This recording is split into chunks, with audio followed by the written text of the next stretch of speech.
Kelompok tani, buruh hingga elemen masyarakat lainnya bergerak menuju kawasan GBK untuk demonstrasi peringati Hari Tani Nasional. Dalam demonstrasi, massa akan suarakan sejumlah tuntutan, di antaranya terkait reforma agraria sejati dan kedaulatan pangan. Untuk amankan demonstrasi, sebanyak 8.340 personil keamanan gabungan dikerahkan.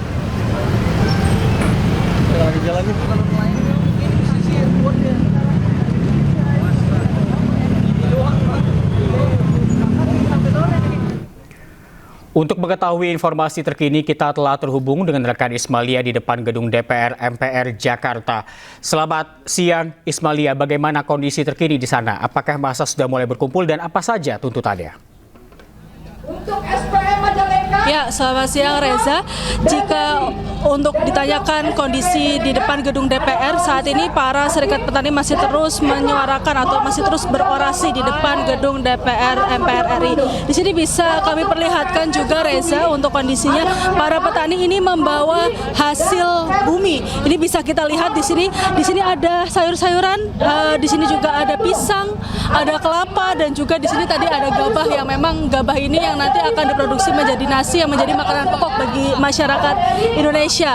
Dan para petani ini memang datang dari berbagai wilayah Indonesia untuk menyuarakan suara mereka. Tuntutan mereka ada beberapa, di antaranya adalah reformasi agraria, yang di sini bisa kami katakan untuk reformasi agraria merupakan penataan agraria supaya bisa lebih tepat sasaran ke masyarakat kecil, terutama para petani dan juga nelayan. Di sini mereka juga selain membawa hasil bumi, mereka membawa banyak bendera yang didominasi warna putih. Di sini mereka ikatkan ke bambu, yang kita juga bisa tahu bambu juga merupakan hasil bumi Indonesia. Mereka di sini ingin memperlihatkan betapa kayanya negara Indonesia dengan hasil buminya. Dan juga di sini selain menuntut reformasi agraria, mereka juga menuntut untuk memberantas mafia tanah dan juga menghilangkan atau memberantas pembelian tanah secara ilegal. Ini juga sampai saat ini untuk para serikat petani, selain orang dewasa, di sini juga ada remaja, ada pelajar juga yang ikut menyuarakan mereka. Tadi mereka membacakan puisi juga untuk menyuarakan isi hati mereka. Mereka juga tadi memainkan sebuah lagu dengan angklung seperti itu Reza, untuk menyuarakan isi hati mereka. Dan juga untuk di sini memang banyak para petani yang dari luar Jakarta, memang ini banyak dari seluruh wilayah Indonesia. Ini banyak sekali juga yang datang ke sini dari Majalengka, Jawa Barat, dan juga dari daerah-daerah lainnya. Selain itu juga di sini pengamanan ada sekitar 8.000 lebih personil gabungan dari anggota polisi dan TNI dan Polri. Dan juga untuk penutupan jalan ini di depan gedung DPR, yakni di Jalan Gatot Subroto menuju Selipi, ini ditutup pada saat masa demonstrasi dan akan dibuka kembali ketika aksi demo sudah selesai. Reza. Baik, terima kasih Ismalia atas laporan Anda. Selamat siang, selamat bertugas kembali. Dan pemirsa, kita beralih ke informasi berikutnya. Seorang ibu rumah tangga tewas dibunuh suaminya sendiri di rumahnya di Kebonjeruk, Jakarta Barat. Dugaan sementara suami korban sakit hati karena sering ditinggal tanpa izin.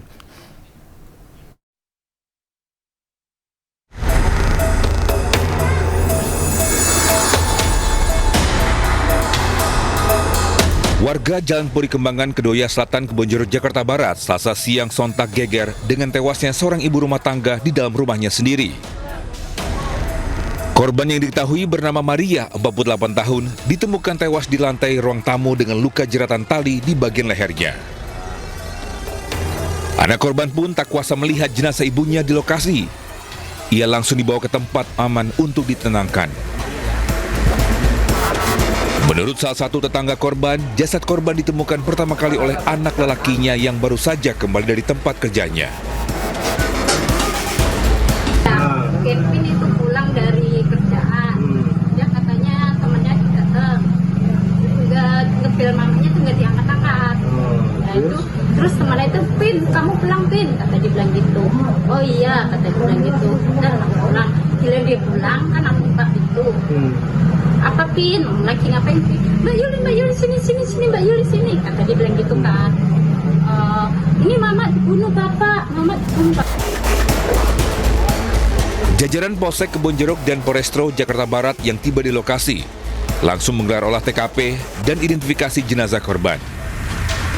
Dugaan sementara pelaku sakit hati karena korban kerap bepergian keluar rumah tanpa izin. Dari Jakarta, Rizky Falufi, iNews melaporkan. Pemirsa, motif pembunuhan yang dilakukan Polwan Bribtu Rizka terhadap suaminya sendiri, Brigadir Esko, masih diselidiki polisi. Keluarga tak menyangka anaknya dibunuh menantunya sendiri dan meminta pelaku dihukum seadil-adilnya.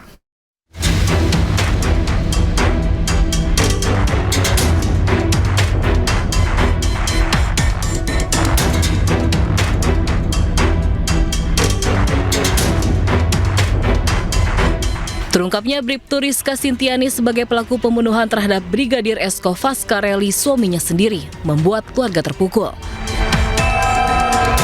Keluarganya tak menyangka Bribtu Rizka bisa melakukan perbuatan setega itu. Terlebih pernikahan keduanya telah berlangsung selama 8 tahun dan telah memiliki 2 orang anak. Saat jasad anggota Intel Polsek Sekotong ditemukan tergantung di pohon di kebun belakang rumahnya, Bribtu Rizka bahkan berpura-pura pingsan. Ayah korban, Samsul Herawadi, tidak pernah curiga pada anak menantunya itu. Selama ini anak dan menantunya kerap curhat termasuk soal masalah ekonomi. Keluarga meminta Bribtu Rizka diganjar hukuman seberat-beratnya dan berharap polisi mengembangkan kasus ini lantaran diduga pelaku lebih dari 1 orang. Resiko berkeluarga anak, pahit manis resiko keluarga itu pasti.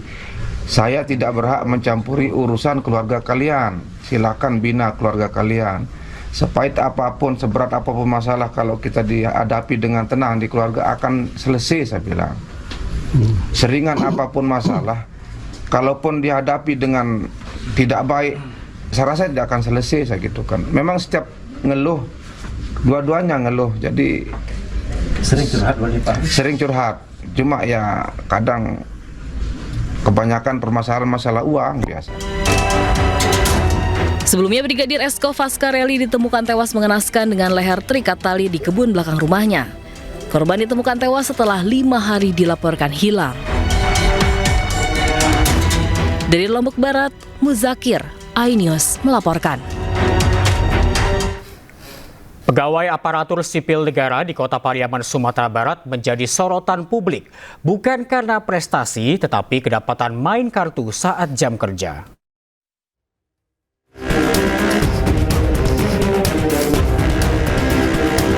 Tiga ASN wanita terlihat sedang asik bermain kartu tanpa menyadari ada kamera yang merekam aktivitasnya.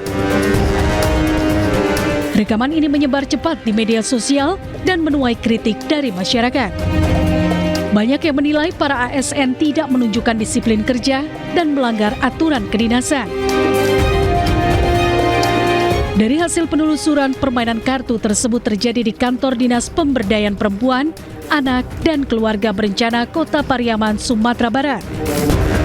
Menurut PLT Kadis Pemberdayaan Perempuan, Anak, dan Keluarga Berencana Kota Pariaman, kartu yang digunakan stafnya bukan kartu remi atau kartu gaplek, namun kartu Uno. Kartu tersebut biasanya digunakan bersama permainan lainnya untuk melakukan pendekatan kepada anak-anak yang didampingi. Sebagai bentuk sanksi, ketiga oknum pegawainya telah diberikan surat teguran.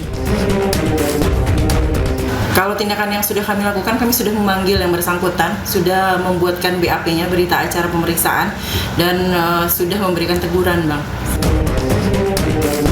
Ika berharap kasus ini menjadi peringatan keras bagi seluruh ASN agar tetap menjaga etika dan profesionalisme, terutama saat jam kerja. Dari Pariaman, Sumatera Barat, Eka Guspriyadi, iNews melaporkan.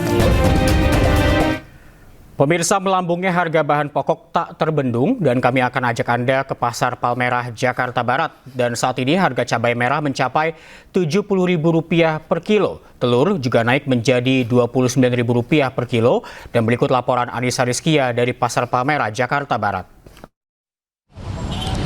Pemirsa, saat ini pantauan harga bahan pangan terutama untuk komoditas cabai merah keriting menembus angka 70.000 per kilonya yang biasanya hanya di angka 50.000. Tentunya tidak hanya cabai merah keriting, namun ada sejumlah komoditas yang juga alami kenaikan. Saya akan langsung ajak Anda untuk berbincang bersama salah satu pedagang yang ada di Pasar Palmerah Jakarta. Ibu Eni, selamat pagi. Bisa dijelaskan apa saja nih harga-harga yang mengalami kenaikan? Kayak cabai keriting, bawang merah sih stabil, rawit juga stabil, cuma cabai yang naik. Harga berapa? Harga 70. Normalnya? Normalnya kemarin 50, terus naik 60, jadi 70.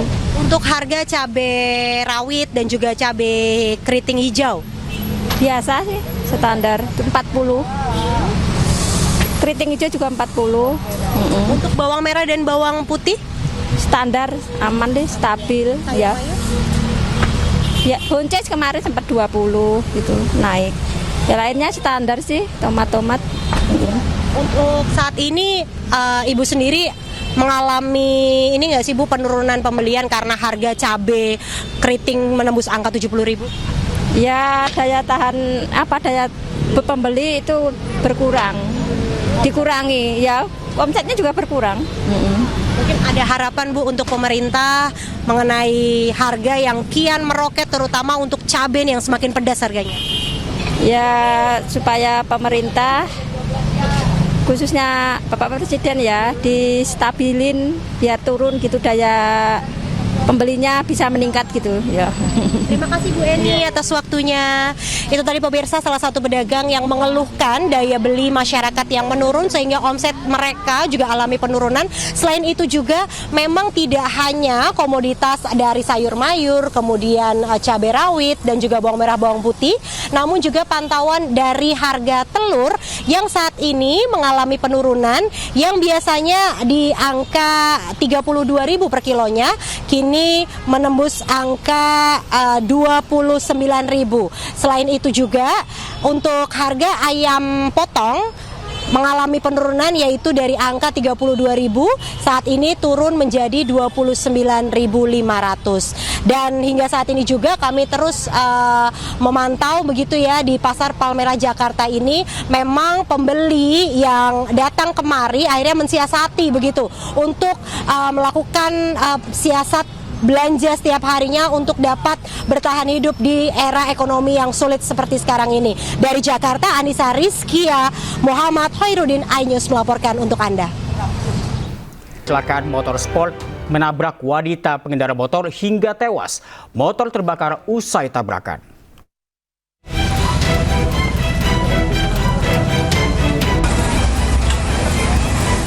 Dalam rekaman video amatir yang viral di media sosial, kobaran api melalap hangus Ducati Panigale V4R usai menghantam motor dari arah berlawanan.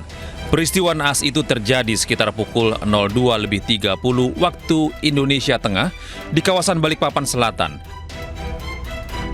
Kecelakaan bermula saat motor Ducati yang dikendarai pemuda bernama Muhammad Osama Izil Asnawi melaju kencang dan menabrak pengendara motor yang akan berbalik arah. Akibat kecelakaan itu, pengendara sepeda motor bernama Nining tewas, sementara Osama masih menjalani perawatan intensif di rumah sakit akibat luka serius.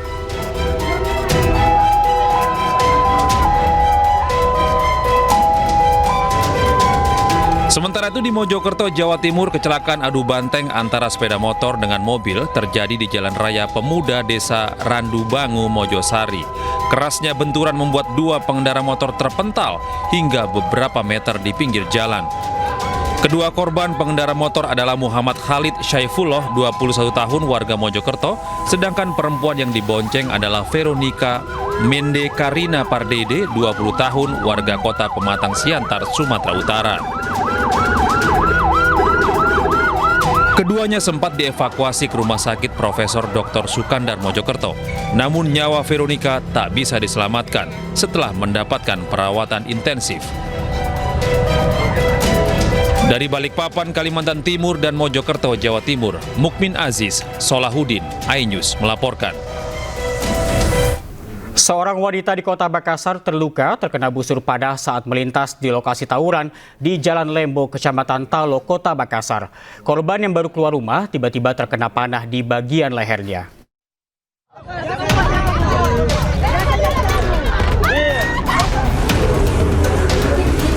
Seorang remaja perempuan di Kota Makassar, Sulawesi Selatan menangis menjadi sasaran terkena panah yang dilepaskan pelaku tawuran. Anak panah tertancap di leher belakang korban dan langsung dilarikan ke rumah sakit untuk mendapatkan pertolongan medis. Remaja tersebut terkena busur panah saat melintas di lokasi tawuran di Jalan Lembo, Kecamatan Talo, Kota Makassar. Tidak hanya remaja, seorang ibu rumah tangga turut terkena busur panah di kakinya. Warga dengan cepat membantu korban.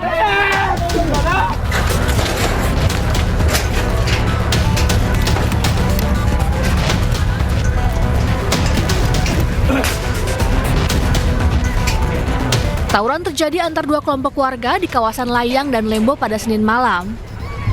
Tim gabungan Polda Sulawesi Selatan dan Polres Makassar turun ke lokasi untuk meredam aksi tawuran. Dua kelompok saling serang dengan menggunakan batu, petasan, busur panah, dan bom molotov. Kapolres Tabes Kota Makassar, Kombes Pol Arya Perdana melalui pesan singkat menyampaikan pihaknya terus melakukan langkah-langkah penanganan, termasuk memperkuat personel di titik rawan. Dari Kota Makassar, Sulawesi Selatan, Muhammad Durbone, iNews melaporkan. Tak kuat melewati tanjakan yang menikung, truk pasir berjalan mundur dan menimpa rumah warga di Bangkalan, Jawa Timur. Dua penghuni rumah meninggal seketika tertimpa reruntuhan bangunan.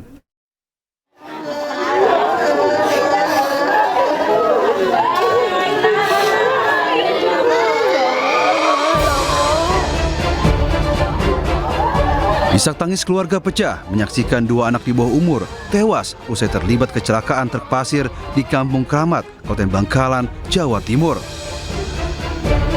Keduanya tewas seketika di bawah reruntuhan bangunan rumah setelah tertimpa truk yang terguling. Insiden tragis terjadi saat truk bermuatan pasir tak kuat menanjak, tiba-tiba berjalan mundur lalu terguling menimpa rumah korban.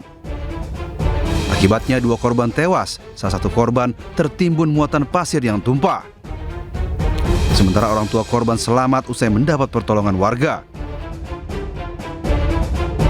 Truk tersebut mundur dan kehilangan kendali, kemudian oleng jatuh menimpa bangunan rumah. Di situ terdapat dua orang yang sedang tertidur. Usai kejadian, sopir truk jalani pemeriksaan di unit Gakum Satlantas Polres Bangkalan. Dari Bangkalan, Jawa Timur, Taufik Syahrawi melaporkan.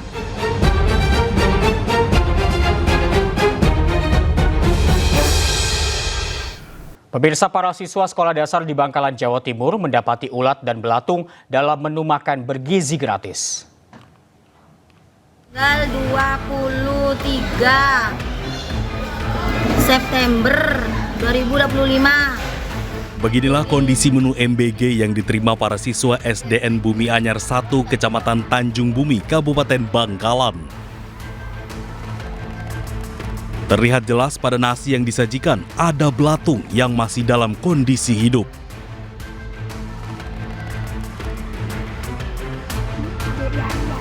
Tak hanya di nasi, ada juga belatung pada sayuran berupa kol dan wortel.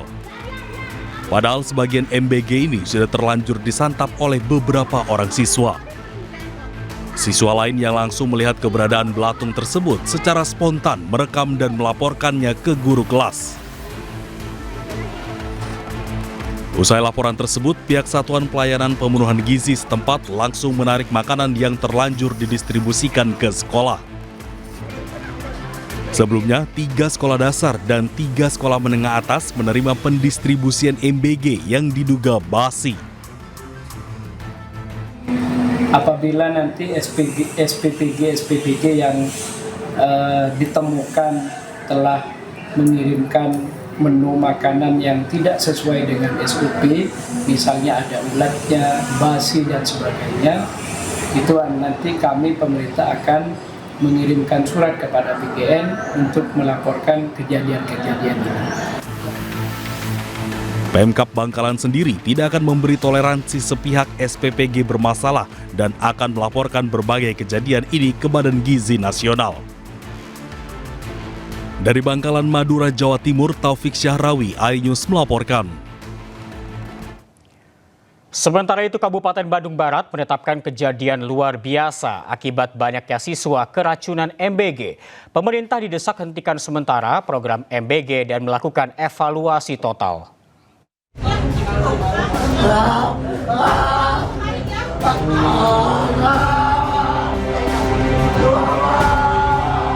362 siswa di Kecamatan Cipongkor, Bandung Barat masih dirawat di sejumlah rumah sakit. Mereka mengalami keracunan usai menyantap menu makan bergizi gratis. Sejak Senin siang, rombongan pelajar dari PAUD hingga SMA terus berdatangan dengan berbagai keluhan seperti mual, muntah, diare, hingga sesak nafas. Bupati Bandung Barat, JJ Rici Ismail, menetapkan kasus keracunan makan bergizi gratis sebagai kejadian luar biasa.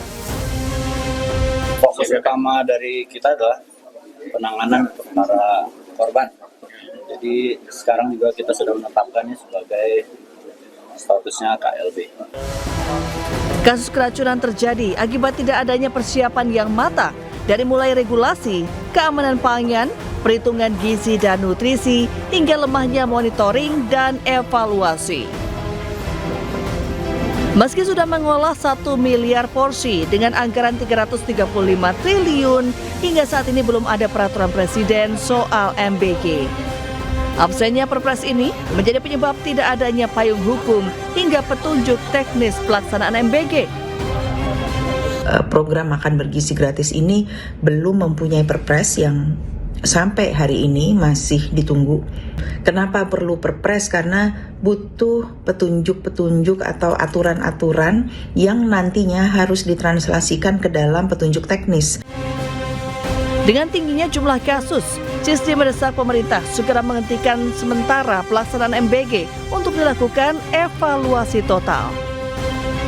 Sudah saatnya program MBG ini dihentikan sementara, melakukan evaluasi dampak sehingga semua kekurangan-kekurangan yang dapat diperbaiki ini bisa diperbaiki, diulang kembali prosesnya, dan baru kemudian diputuskan melalui sebuah evaluasi. Menanggapi berulangnya kasus keracunan MBG, Kepala Badan Gizi Nasional Dadan Hidayana mengatakan, Presiden Prabowo akan duduk satu meja dengan seluruh mitra Satuan Pemenuhan Gizi Nasional sebagai pengelola MBG. Sebulan dari New York, Pak Presiden ingin bertemu dengan seluruh mitra yang sudah operasional. Nah, Pak Presiden ingin berbicara kepada seluruh mitra agar melaksanakan program makan bergizi dengan seksama, dengan memanfaatkan, mengoptimalkan dana yang ada.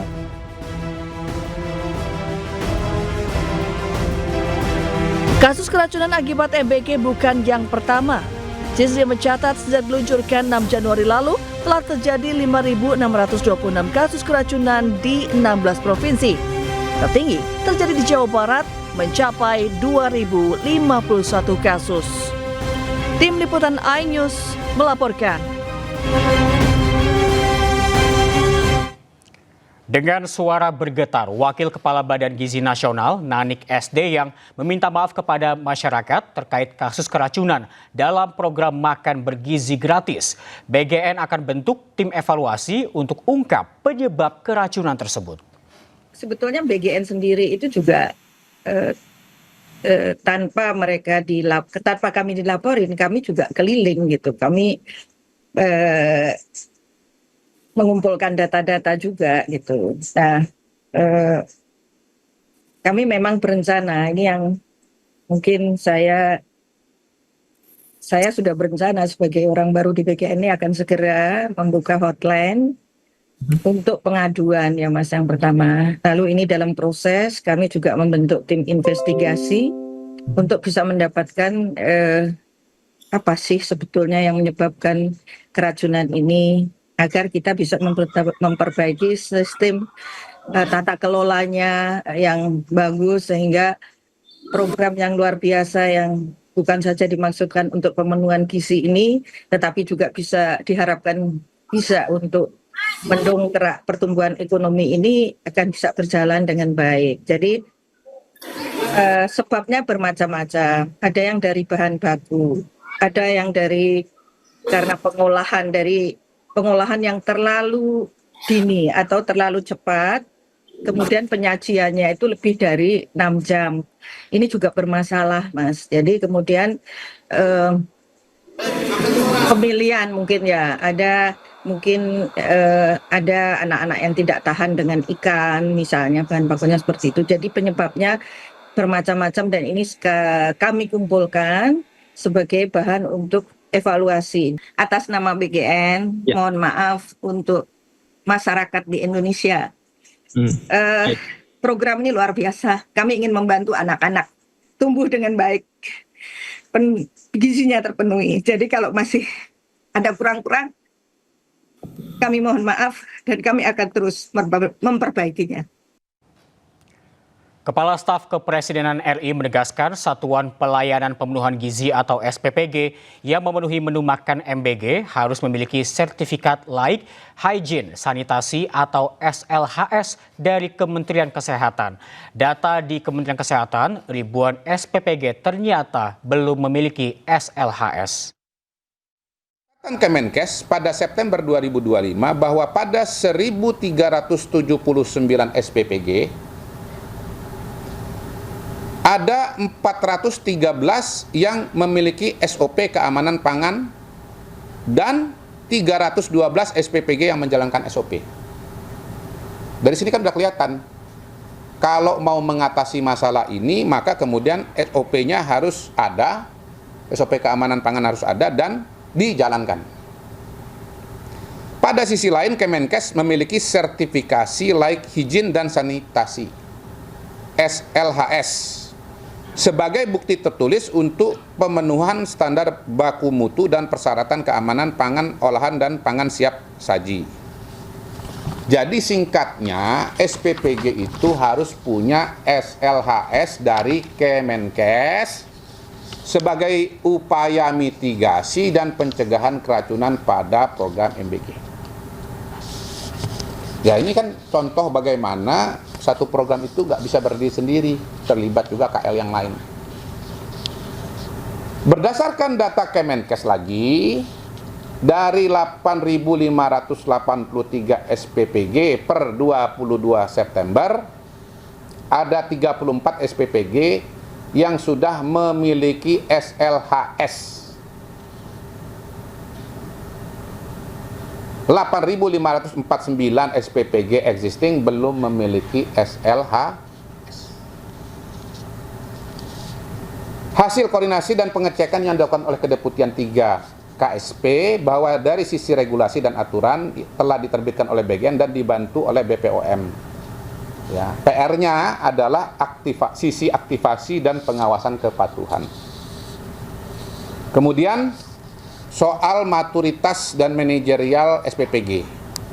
Data BPOM menunjukkan 9 dari 10 SPPG yang melaporkan insiden keracunan pangan pada periode Agustus-September 2025 adalah SPPG yang baru beroperasi kurang dari 1 bulan. Ya, jadi memang ini ada sisi-sisi rentannya. Sementara Ketua DPR RI Puan Maharani akan mengevaluasi program makan bergizi gratis. Evaluasi akan dilakukan secara total, mulai dari pengecekan dapur SPPG hingga penyaluran ke sekolah. Nanti tentu saja kami akan melakukan pengawasan tempat-tempat yang mana ada masalah di tempat dapur-dapur MBG untuk melihat secara langsung itu sebenarnya masalahnya itu seperti apa, apakah di dapurnya, apakah di sekolahnya, untuk bisa melihat dari hulunya itu sebenarnya masalahnya seperti apa. Jadi memang evaluasinya itu harus dilakukan secara total, jadi jangan saling menyalahkan tapi kita evaluasi bersama sehingga jangan terulang kembali.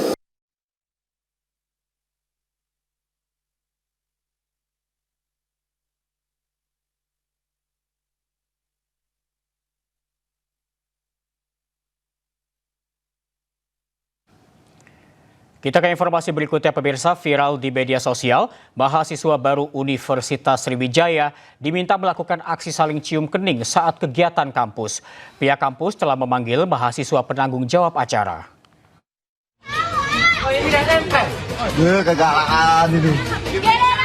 Video mahasiswa baru Universitas Sriwijaya atau UNSRI diminta melakukan aksi saling cium kening saat kegiatan kampus viral di media sosial. Peristiwa terjadi pada 20 September lalu dalam rangka penyambutan mahasiswa baru yang digelar Himpunan Mahasiswa Teknologi Pertanian atau Himateta. Atas kejadian tersebut, pihak kampus UNSRI membentuk tim investigasi karena kegiatan tersebut izinnya adalah kegiatan bersih-bersih teknologi pertanian. Pihak Fakultas Pertanian, Prodi Teknologi Pertanian juga telah memanggil 15 orang. Selain itu, pihak kampus juga telah membekukan himpunan tersebut selama 1 tahun ke depan. Peristiwa bermula usai kegiatan bersih-bersih yang dilakukan oleh Himateta. Tiba-tiba ada yang spontan memberikan ide untuk ciuman, kemudian direkam dan diposting hingga viral di media sosial. Dan kalau memang ditemukan hal-hal yang melanggar, ya mungkin ada status pelanggaran berat, ya pihak universitas tidak segan-segan nanti akan menjatuhkan sanksi akademik ya kepada pelaku. Pihak kampus masih menelusuri peristiwa ini, sementara mahasiswa yang terlibat akan menerima sanksi mulai dari teguran, pembinaan hingga skorsing. Dari Palembang, Sumatera Selatan, Guntur, iNews melaporkan. Sekretaris Universitas Sriwijaya, Prof. Aidil Fitri menyebutkan pihak kampus telah membentuk tim investigasi dan memanggil 15 mahasiswa untuk klarifikasi kegiatan tersebut. Pihak kampus Universitas Sriwijaya ini sudah menyerahkan persoalan ini kepada Satgas Anti Kekerasan Seksual Universitas Sriwijaya, dan sekarang sedang dalam proses investigasi dengan diketahui pihak dekanat itu melakukan pemantauan terhadap kegiatan ini.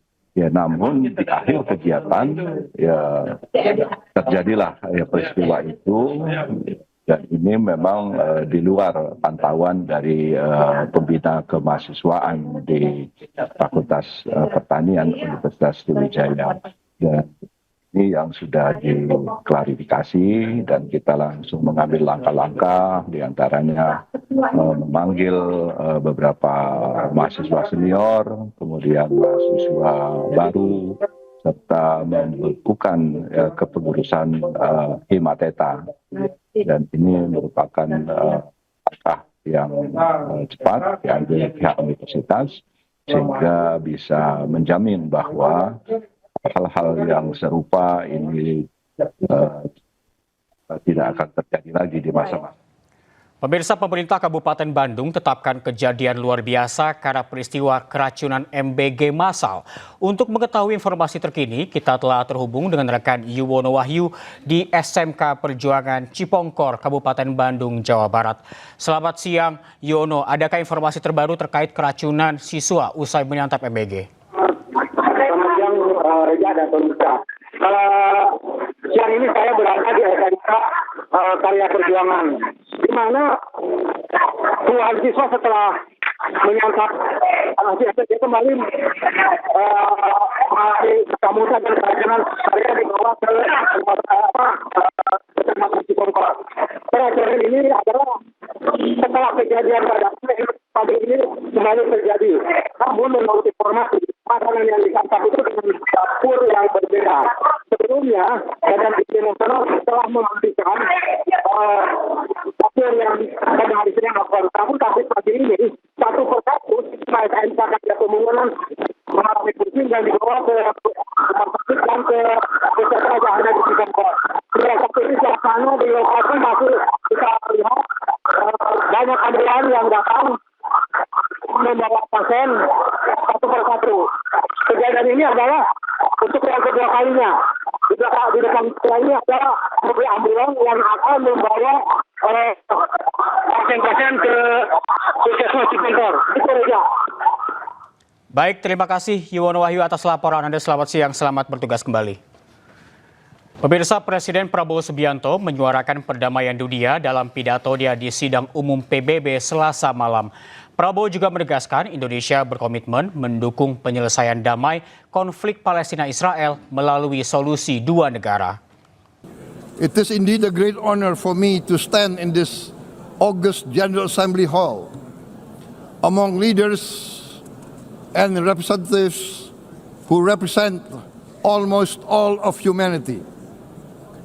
We differ in race, religion, and nationality, yet we gather together today as one human family. We are here first and foremost as fellow human beings, each created equal, endowed with unalienable rights to life, liberty, and the pursuit of happiness. The words of the United Nations Declaration of Independence have inspired democratic movements across continents, including the French Revolution, the Russian Revolution, the Mexican Revolution, the Chinese Revolution, and Indonesia's own struggle and journey to freedom. All men are created equal was the creed that opened the way to unprecedented global prosperity and dignity. Human folly, fueled by fear, racism, hatred, oppression, and apartheid, threatens our common future. Under colonial domination, oppression, and slavery, we Indonesians know what it means to be denied justice and what it means to live in apartheid, to live in poverty, and to be denied equal opportunity. Decisions are made here based on human solidarity by the Security Council, and this assembly gave Indonesia independence, international legitimacy. Our world today is driven by conflict, injustice, and deepening uncertainty. Every day we witness suffering, genocide, and blatant disregard for international law and human decency. We cannot give up. We cannot surrender our hopes or our ideals. We must draw closer, not drift apart. Together we must strive to achieve our hopes, our dreams. We remain committed to internationalism, to multilateralism, and to every effort that strengthens this great institution. We must never. Dalam pidatonya di sidang umum PBB, Presiden Prabowo memamerkan pencapaian swasembada pangan di Indonesia. Prabowo menyebut tahun ini Indonesia berhasil mencatat produksi beras dan gandum tertinggi sepanjang sejarah dan akan menjadi lumbung pangan dunia untuk memasuki makanan untuk anak-anak dunia termasuk Palestina. The world's population is growing. Our planet is under strain. Food, energy, and water insecurity haunt many nations. We choose to answer these challenges directly, at home, and to help abroad wherever we can. This year, Indonesia recorded the highest rice production and grain reserves in our history. We are now self-sufficient in rice, and we are starting now to export rice to other nations in need, including providing rice for Palestine. We are building resilient food supply chains, strengthening farmer productivity, investing in climate-smart agriculture to ensure food security for our children and for the children of the world. We are confident in a few years' time, Indonesia will be the granary of the world. Silahkan ganti nama tuh, Jokowi mania, Prabowo mania, Gibran mania. Tapi penggantian nama itu mengikuti fakta yang sudah terjadi, kan itu ya jadinya kan. Yuk ganti nama jadi Prabowo mania setelah fakta Presiden Prabowo berkuasa tuh, atau di dalam analisis pasti berkuasa. Coba kita bikin prediksi tuh. Saya mau jadi dukun yang nujum aja terus nih. Suatu waktu kalian akan ganti namanya jadi Giwi Mania, Gibran Jokowi Mania. Kira-kira menjelang 2029. Gibran akan jadi presiden, Jokowi jadi wakil presiden. Sah secara undang-undang dasar tuh ya? Ya. Boleh. Mungkin nggak itu? Boleh. Boleh. Nggak ada masalah, oke. Masalah. Karena nggak ada masalah, saya bikin prediksi itu. Hari ini, pagi saya nanti 2029. Bentar, biasanya prediksinya Bung Rocky benar terus nih. Saya khawatir juga nanti nih kalau... Nggak, bukan benar terus. Tidak pernah salah, beda tuh. Tapi menarik apa? Gibran Jokowi menjelang 2029. Ya, Gipwi akan ada. Oke. Relawan itu. Gipwi. Ini ekornya pasti nggak enak nanti nih. Ya coba. Oke. Coba saya tanya, mungkin apa Suatu tidak? yang impossible tuh. Apa? Suatu yang impossible. Oke. Politik sudah dibiasakan, politik is the art of the possible. Ya. Tapi yang ini impossible tuh. Kenapa? Masa Gibran jadi presiden, bapaknya jadi wapres? Ini kan ini apa ya, nggak masuk di akal sehat kita ya. Pertama, makanya ini antitesa dari hipotesanya Bung Rocky tadi. Pertama, baru aja hangat minggu lalu kan Pak Jokowi melakukan stressing point yang kemudian ditangkap oleh publik dan media ya, bahwa Jokowi menginstruksikan relawan-relawan untuk full supporting pada pemerintahan Prabowo Gibran melalui program yang harus sukses di periode pertama dan mendukung 2 periode.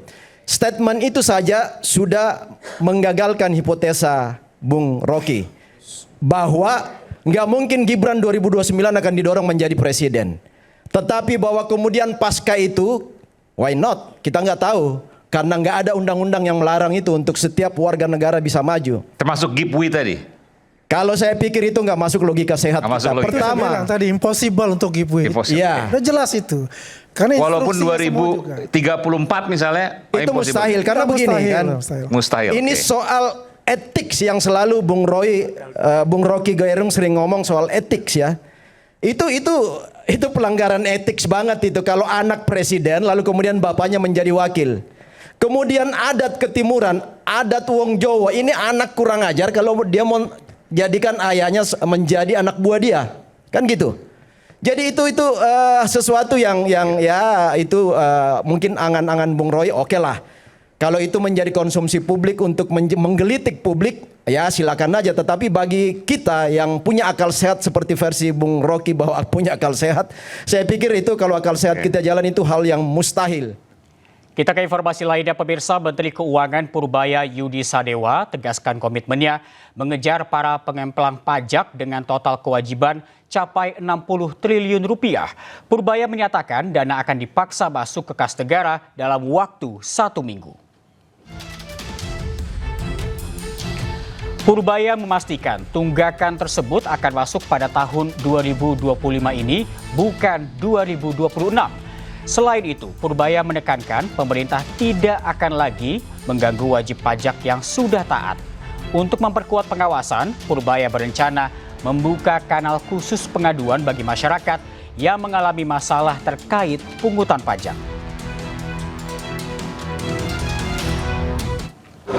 Seperti saya bilang kemarin, itu yang nggak bayar pajak aja ada 60 triliun, nggak ada yang pembayar pajak besar yang sudah inkrah. Itu dalam waktu seminggu kan saya paksa bayar.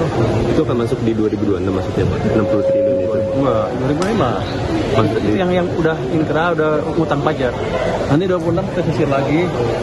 Yang jelas gini, kita melakukan fair treatment. Kalau udah bayar pajak jangan diganggu sama sekali dan nggak ada lagi cerita pegawai pajak. Mantan Mendikbudristek Nadiem Makarim melalui kuasa hukumnya mengajukan pra-peradilan atas kasus dugaan korupsi pengadaan laptop di Kemendikbudristek. Gugatan itu diajukan ke Pengadilan Negeri Jakarta Selatan hari ini.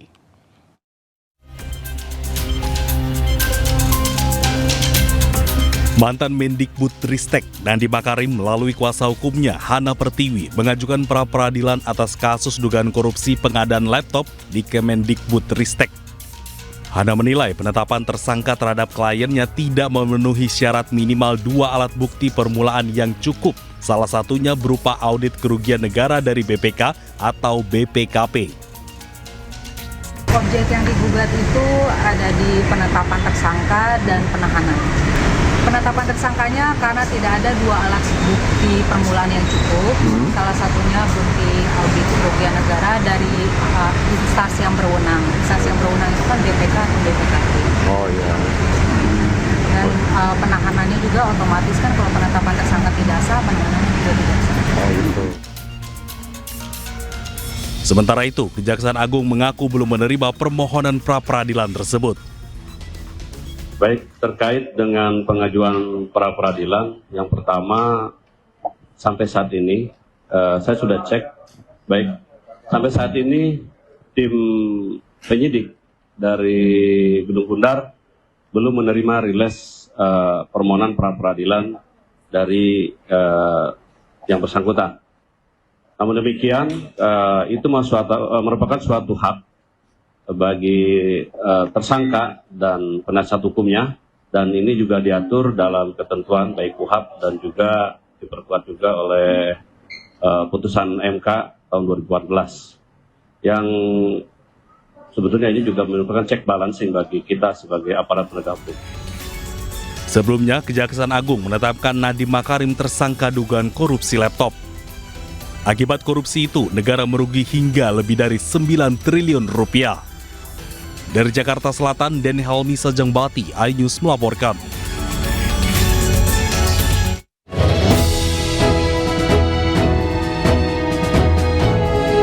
Pemirsa, dukung iNews Siang dalam Indonesian Television Awards sebagai program news yang terpopuler. Caranya mudah, follow akun Instagram @Indonesian TV Awards. Kemudian pilih postingan kategori untuk vote, like postingan tersebut. Vote dengan cara komen di postingan kategori yang ada dengan format #VoteITA 2025 spasi kode nominasi. Satu akun hanya berlaku untuk satu kali vote per kategori per hari. Anda dapat melakukan vote kembali keesokan harinya. Periode vote berlangsung mulai 6 sampai 27 September 2025 hingga pukul 23:59.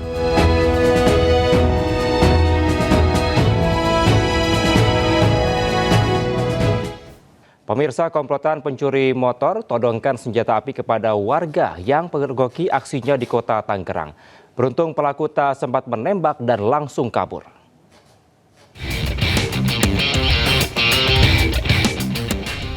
Dua pelaku pencurian kendaraan bermotor menodongkan pistol ke arah warga yang memergoki aksi mereka di Jalan Cemara 5, Cibodas, Kota Tangerang, Banten.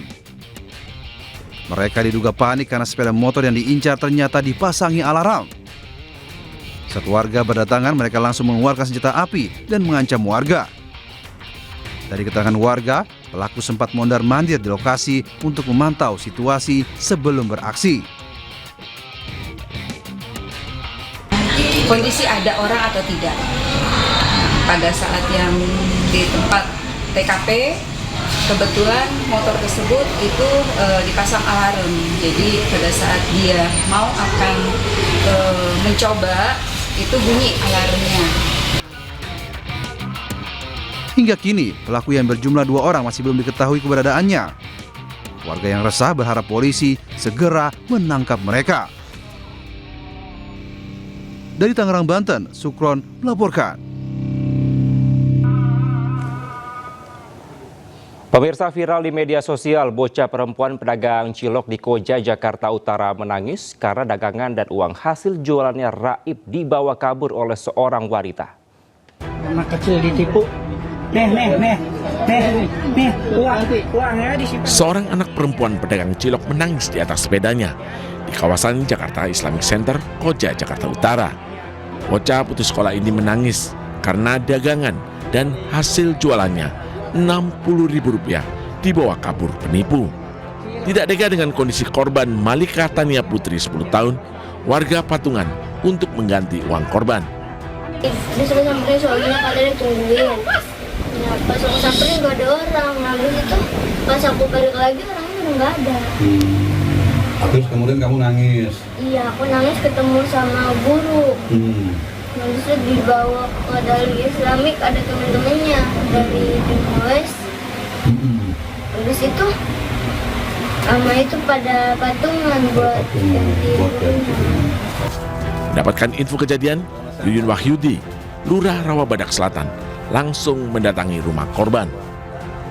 Saya berkesempatan datang buat silaturahmi ke keluarganya adik Malika, ya.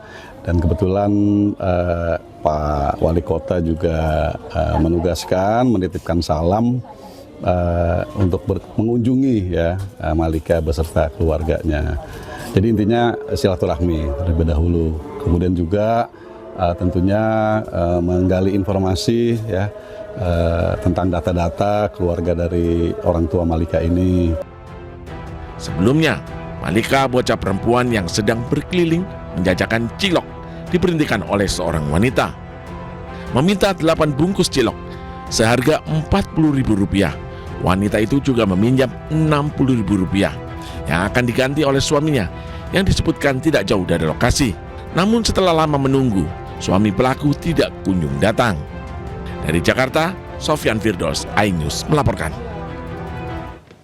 Pemirsa, aksi pencurian besi meresahkan warga kota Depok. Pelaku yang dijuluki Rayap Besi mencuri penutup gorong-gorong permukiman warga.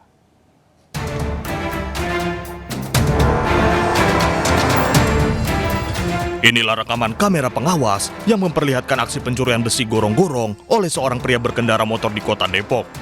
Pelaku yang kerap dijuluki Rayap Besi dengan santai menghentikan laju sepeda motornya dan mengambil besi penutup gorong-gorong.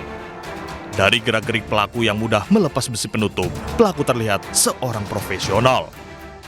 Ketua RT setempat menyatakan kejadian ini merupakan yang pertama kali terjadi di wilayahnya. Ya, itu ramenya dari warga itu hampir jam 3 sore. Nah, karena udah rame kejadian itu, saya langsung cek ke lokasi. Ternyata di situ ada 2 yang diambil sama pelaku. Nah, karena udah saya pasti periksa, karena yang lain juga ada yang rusak tuh 3. Jadi sekalian, karena itu udah sore, jadi pengerjaannya sehari kemudian. Karena kan nggak mungkin pekerjaan dilakukan sore hari. Pelaku yang tidak menggunakan plat nomor motor, baik di bagian depan maupun belakang, mempersulit proses identifikasi polisi. Warga pun diminta waspada atas aksi para rayap besi ini. Dari Depok, Jawa Barat, Iyung Rizky, iNews melaporkan. Pemirsa, pelaku penganiayaan satu keluarga mantan istri yang menyebabkan 1 orang tewas dan 4 luka di Pacitan, Jawa Timur masih diburu. Polisi turunkan anjing pelacak untuk buru pelaku yang diduga bersembunyi di hutan.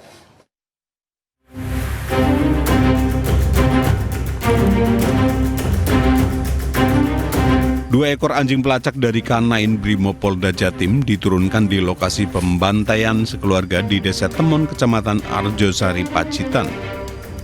Anjing melacak dari rumah tempat kejadian perkara, kemudian ke hutan dan berakhir di sungai. Dan kita sudah nyisir di lingkungan TKP. TKP 1, 2, 3, kemudian turun sampai masuk sungai. Bahwa terduga pelaku ini sudah keluar dari desa. Ya, sudah diperkirakan sudah keluar. Sebelumnya pelaku Arif Setiawan alias Wawan membantai keluarga mantan istrinya. Pelaku datang ke rumah mantan istrinya yang baru diceraikan sekitar 4 bulan. Sempat cekcok, pelaku kemudian mengamuk dan membacok 5 orang yang masih keluarga. Akibatnya mantan mertua pelaku tewas. Sementara 4 orang terluka, yakni mantan istri, mantan mertua, saudara ipar korban, dan keponakan korban mengalami luka serius. Keempat korban masih menjalani perawatan di Rumah Sakit Dr. Hasono, Pacitan. Usai melakukan aksinya, pelaku kabur dengan senjata tajam yang dibawa. Diduga pelaku sudah keluar dari hutan dan kini masih dalam pencarian. Dari Pacitan, Jawa Timur, Ahmad Subhi, iNews melaporkan. Ya, pemirsa, sadis hanya karena menolak membuatkan mie instan. Seorang istri dibakar suaminya hingga tewas di Cakung, Jakarta Timur.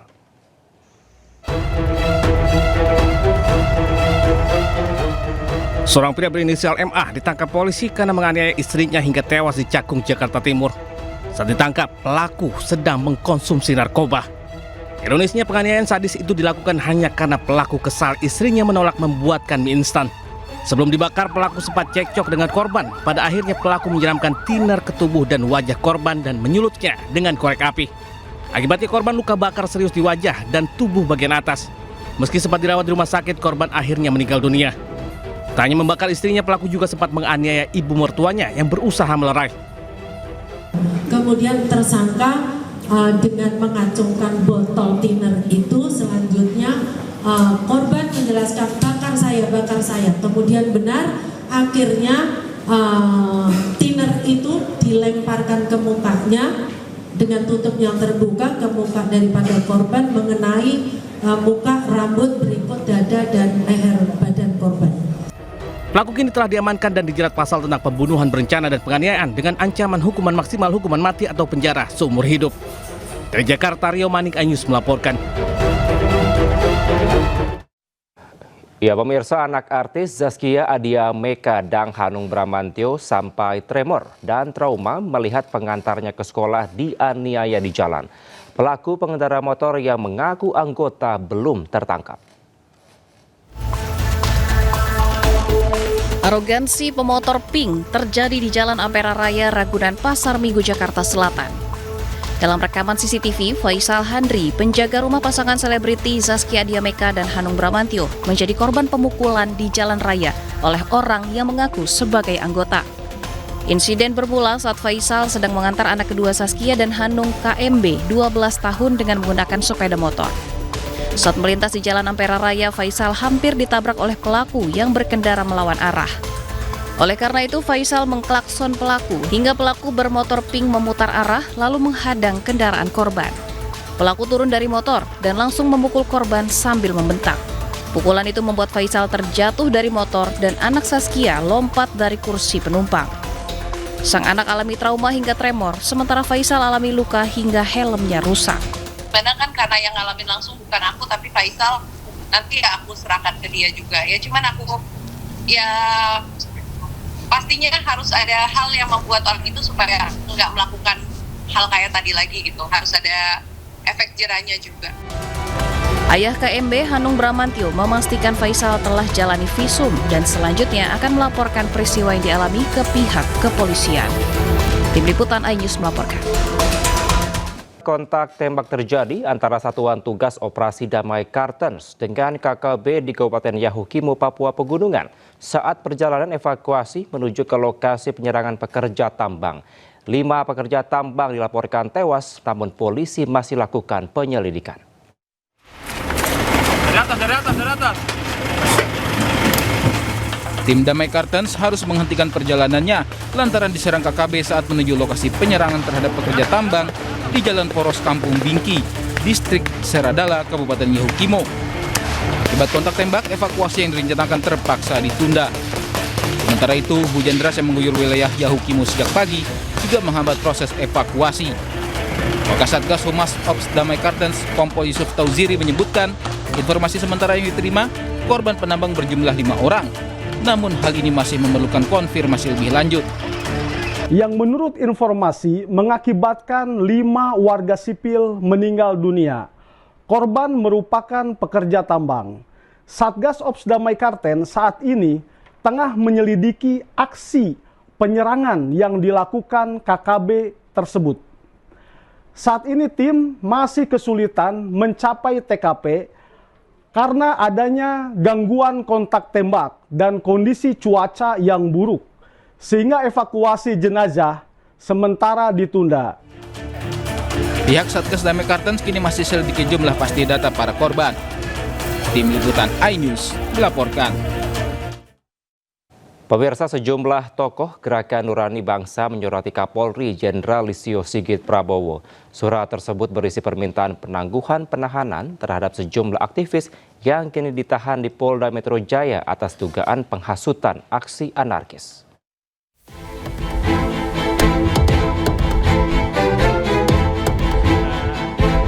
Sejumlah tokoh yang tergabung dalam Gerakan Nurani Bangsa atau GNB menjenguk Del Pedro sebagai bentuk keprihatinan atas penahanan sejumlah aktivis yang kini ditahan di Polda Metro Jaya atas dugaan penghasutan aksi anarkitis Selasa siang.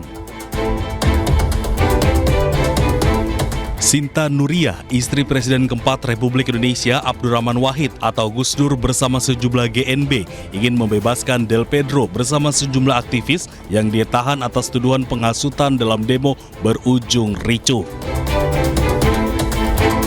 Menurut Sinta, sejumlah aktivis ingin mewujudkan bahwa Indonesia adalah negara yang berdaulat, bebas bersuara, dan bebas berpendapat. Inilah tujuan kita, Gerakan Nurani Bangsa, datang kemari untuk meluruskan semuanya itu dan membaik-baikkan semuanya itu. Karena mereka adalah anak bangsa kita yang berjuang untuk kemanusiaan dan untuk negara Indonesia. Setidaknya ada sejumlah aktivis, salah satunya Direktur Lokataru Foundation, Del Pedro Mahren, dan berharap dalam jalannya proses hukum, aktivis yang ditahan tersebut hak asasi manusia mereka terjamin di Polda Metro Jaya. Dari Jakarta, Tim Liputan iNews melaporkan. Ya, sementara pemirsa, polisi membentuk tim transformasi dan reformasi di kepolisian internalnya. Pembentukan tim ini berisi 52 perwira tinggi Polri.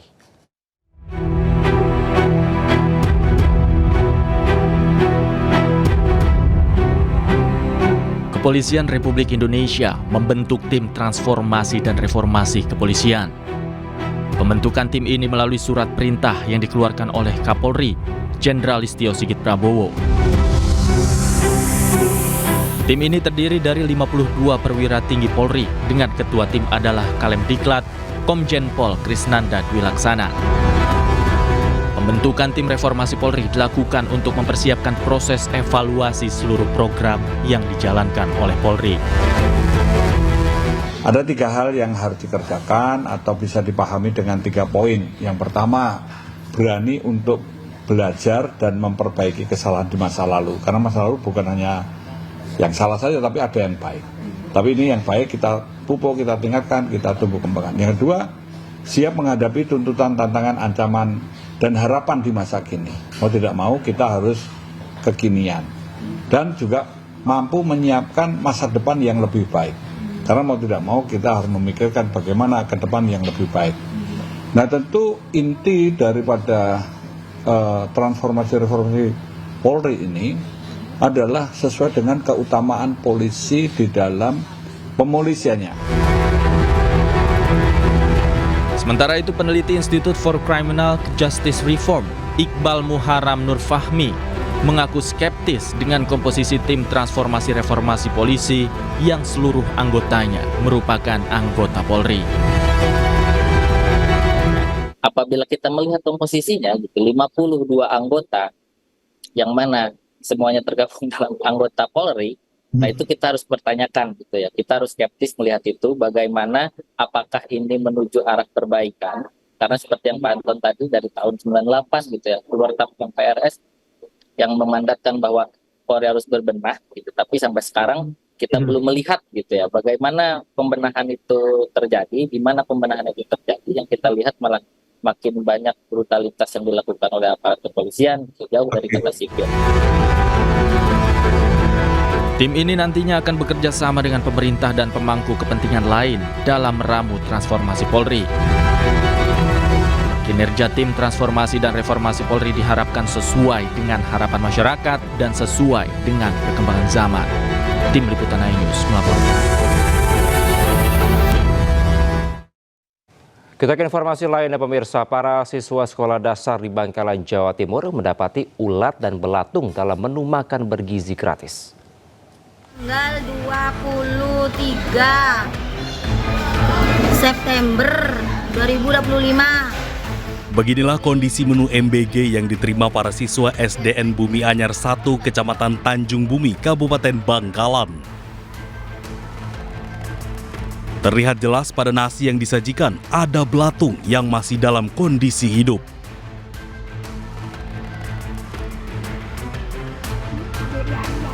Tak hanya di nasi, ada juga belatung pada sayuran berupa kol dan wortel.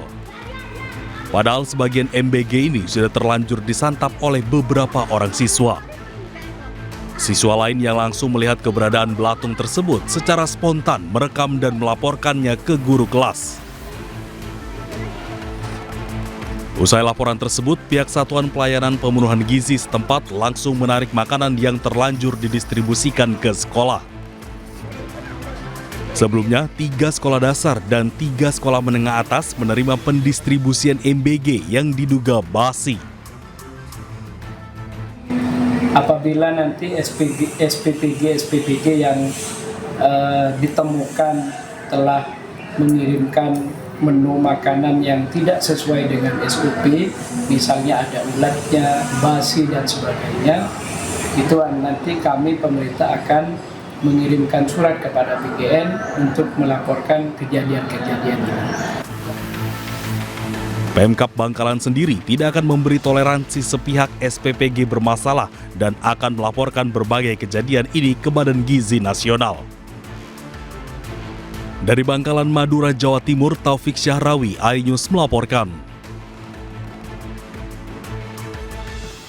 Ya, sementara itu pemirsa, di Kabupaten Bandung Barat hingga kini puluhan siswa korban keracunan makan bergizi gratis masih dirawat intensif di Aula Kecamatan Cipongkor dan RSUD Cililin. Banyaknya korban, Pemkab tetapkan kejadian luar biasa atau KLB. Pemerintah juga didesak hentikan sementara program MBG untuk dilakukan evaluasi total.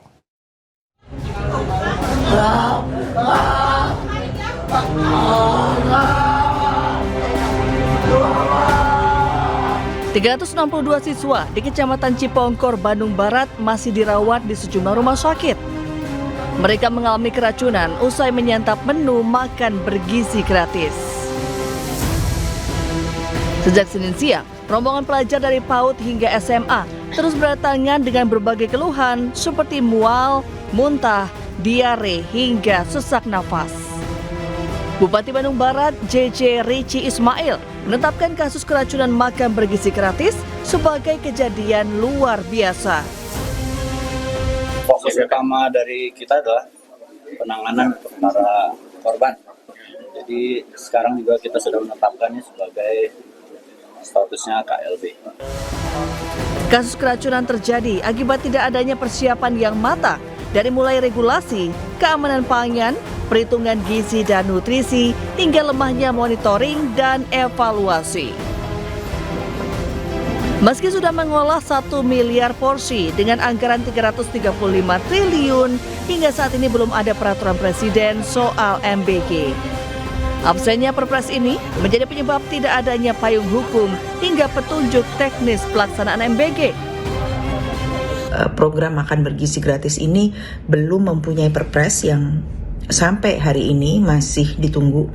Kenapa perlu Perpres? Karena butuh petunjuk-petunjuk atau aturan-aturan yang nantinya harus ditranslasikan ke dalam petunjuk teknis. Dengan tingginya jumlah kasus, Cisdi mendesak pemerintah segera menghentikan sementara pelaksanaan MBG untuk dilakukan evaluasi total. Sudah saatnya program MBG ini dihentikan sementara, melakukan evaluasi dampak sehingga semua kekurangan-kekurangan yang dapat diperbaiki ini bisa diperbaiki, diulang kembali prosesnya, dan baru kemudian diputuskan melalui sebuah evaluasi. Menanggapi berulangnya kasus keracunan MBG, Kepala Badan Gizi Nasional Dadan Hidayana mengatakan, Presiden Prabowo akan duduk satu meja dengan seluruh mitra Satuan Pemenuhan Gizi Nasional sebagai pengelola MBG. Sebulan dari New York, Pak Presiden ingin bertemu dengan seluruh mitra yang sudah operasional. Nah, Pak Presiden ingin berbicara kepada seluruh mitra agar melaksanakan program makan bergizi dengan seksama, dengan memanfaatkan, mengoptimalkan dana yang ada.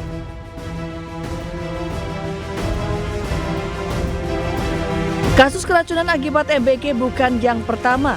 Cisdi mencatat sejak diluncurkan 6 Januari lalu telah terjadi 5.626 kasus keracunan di 16 provinsi. Tertinggi terjadi di Jawa Barat mencapai 2.051 kasus. Tim Liputan iNews melaporkan. Saat ini tren pewarnaan rambut tak hanya menuntut untuk stylish tapi juga sehat. Kini hadir inovasi pewarnaan rambut tanpa bleaching yang tak hanya membuat warna rambut keluar maksimal tapi tetap sehat.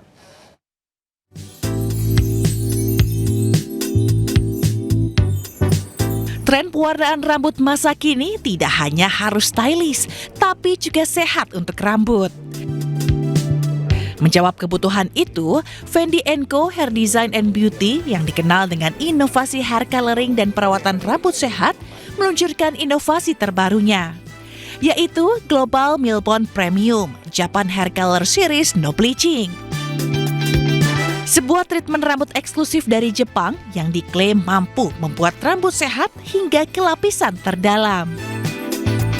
Dengan teknologi dan formulasi premium dari Jepang, keunggulan utama dari Japan Hair Color Series ini adalah hasil maksimal tanpa proses bleaching.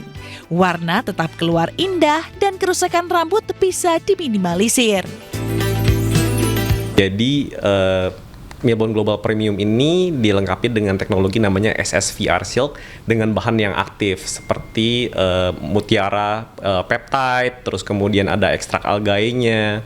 Nah, ini akan membuat rambut itu ternutrisi nggak cuma di luarnya aja, tapi sampai ke dalam.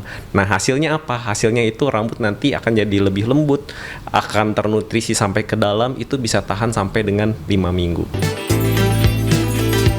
Hadirnya inovasi terbaru dalam pewarnaan rambut ini memberikan pengalaman baru bagi para konsumen. Rambut yang diwarnai tetap sehat dan menghasilkan warna yang diidamkan para wanita. Hasilnya bagus banget karena ini nggak bleaching ya. Ini hasil yang aku pengen ini cuma ada di Fendi & Co yang bisa. Ini tuh benar-benar hasilnya saya ini dan nggak ada bikin pecah-pecah rambut aku rusak sekalipun, nggak ada. Tanpa bleaching. Tanpa bleaching. Seri pewarnaan rambut terbaru ini menghadirkan pilihan warna khas Jepang yang lembut dan natural namun tetap stylish. Mulai dari nuansa coklat susu milk brown hingga coklat truffle yang elegan. Dari Jakarta, Stephen Patinama, Yudi Richard, Rama Romadona, iNews melaporkan. But the right of all. With a strong United Nations, we can build a world. Pidato Presiden Prabowo banjir apresiasi saat sidang umum Perserikatan Bangsa-Bangsa ke-80 di New York, Amerika Serikat. Sesaat usai turun dari podium, Prabowo langsung dikerubungi sejumlah pemimpin dunia. Mulai dari Raja Jordania Abdullah II hingga Presiden Brasil Luiz Inácio Lula da Silva. Selain memberikan tepukan hangat di dada, para pemimpin negara ini juga menggenggam erat tangan Prabowo sebagai apresiasi atas pesan kuat yang ia sampaikan dalam pidato. Momen tak terlupakan dalam sidang PBB juga dialami Presiden Prancis Emmanuel Macron. Tidak terima terjebak macet saat menuju kedutaan Prancis di New York, ia langsung angkat telepon dan menghubungi Presiden Donald Trump. Sambil bergurau, Presiden Macron mengatakan ia harus menunggu di jalanan karena semua jalanan tutup sebagai dampak dari iring-iringan Presiden Trump. Meski demikian, Macron tetap melanjutkan perjalanannya dengan berjalan kaki. Masih dari ruang sidang umum PBB, Presiden Amerika Serikat tidak ketinggalan menorehkan cerita dalam event tersebut. Saat hendak menuju ruang sidang, eskalator yang dinaiki Presiden Donald Trump dan istrinya tiba-tiba berhenti di tengah jalan. Trump dan Melania terpaksa menaiki tangga sepanjang sisa perjalanan. Buntut dari insiden ini, Gedung Putih menuntut PBB menyelidiki dan berpotensi memecat staf yang bertanggung jawab atas eskalator itu. Tim Liputan melaporkan.